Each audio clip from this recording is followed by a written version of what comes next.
Қайырлы күн баршаңызға, қалдарыңыз қалай, бүгінгі күндеріңіз сәтті өтсін. Ал бүгін біздер осындай үй жинау процесін көрсететін боламыз. Білмеймін сіздерде қалай екен, но біздерде осылай таңертең тұрғанда бардак болады. Ал мынау Рамазан сіздерге билеп беріп жатыр.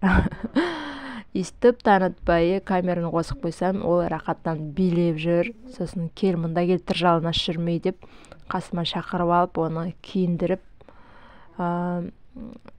жіберіп жатырмын. Ол мені ай-яй-яй, мама ай-яй-яй деп бетімнен сүйгіштеп жатыр. Сол үлкен ұлым Нұрдәулетке айттым, сен үй жина, мен қазір кухняға барып кухняның жұмыс жасаймын, сосын сендерге пицца пісіріп беремін дедім. Ура деп мәз болып кетті.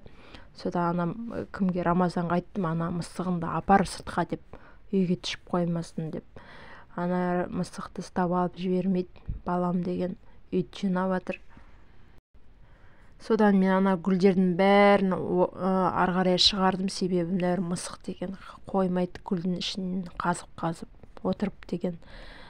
Ол көзін құртайық дедім, ана мысықтың атасы мен әжесінің үйінде шыққанда кеткен екен, сол үйге апарып тастадық. Ал мен кухняға кеттім, балам аяқта пылесос ұстап жатыр.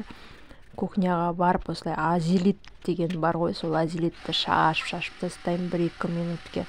Содан кейін барып азелиттің үстін жуып тазалап аламын.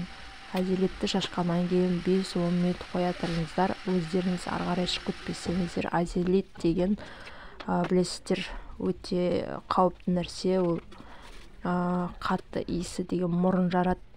Ол құдай біледі, ол іште не болатынын. Сондықтан шашып тастағаннан кейін қанша дегенмен химикат қой, химикат мұқият болыңыздар. Бірақ енді базар жоқ кетіреді ғой. Мына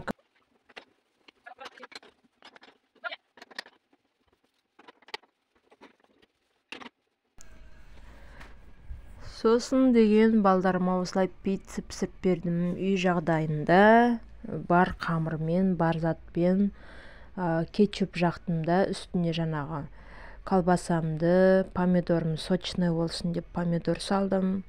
Турап бәрін түрпіштетіп турадым бәрін.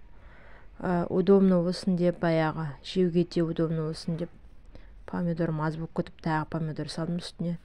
Сосын бар, ана сырды да негізі теркадан өткізген жақсы, жалпы мен оны да турап үстіне салып едім. Дұрыс ермей қалды. Бірақ енді мықты, тәп-тәтті болып шықты. Моцарелла деген сыр өте жақсы, плавлен. Ал бүгінгі біздің күніміз осылай өтті. Рахмет қарағандарыңыз үшін.